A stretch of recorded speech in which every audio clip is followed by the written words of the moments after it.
mahita mijery ny fahoriana.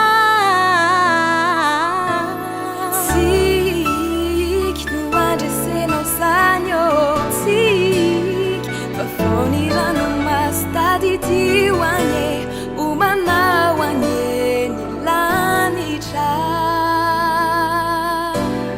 Tsika no andresenao zany ô, tsika fa vao ny ranomasy tadidio anye omanao ny lanitra.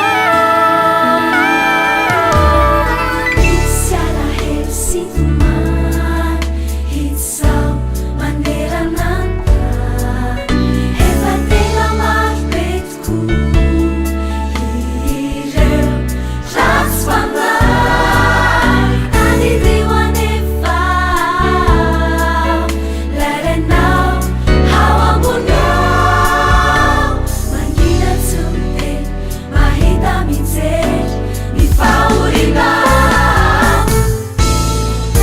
Tsika no andresenao zany ô, tsika fa vao ny ranomasy tadidio anye omanao anye ny lanitra.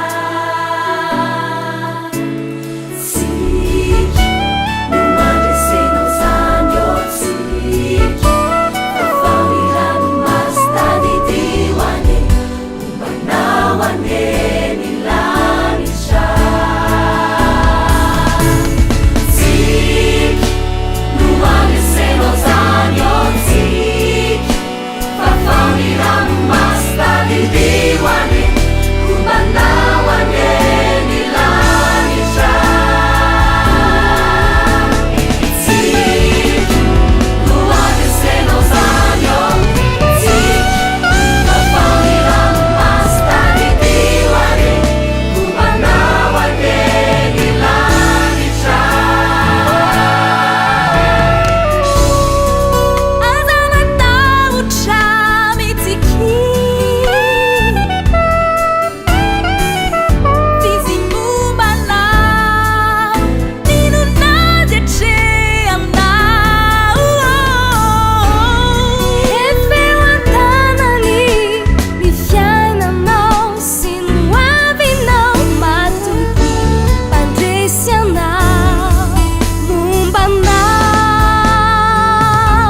ny lanitra.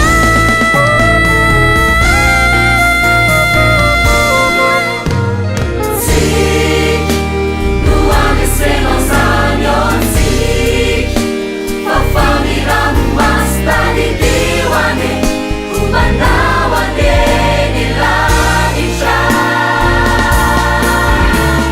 Tsika no andresenao zany ô, tsika fa vao ny ranomasy tadidio anye omanao anye ny lanitra. Tsika no andresenao zany ô, tsika fa vao ny ranomasy tadidio anye omanao anye ny lanitra. Hony tompo aminao mifaly fa anao zava-dehibe ho anao Jehova. Mitraka mifaly amin'ny fanantenana fa ao aminao ny famonjena.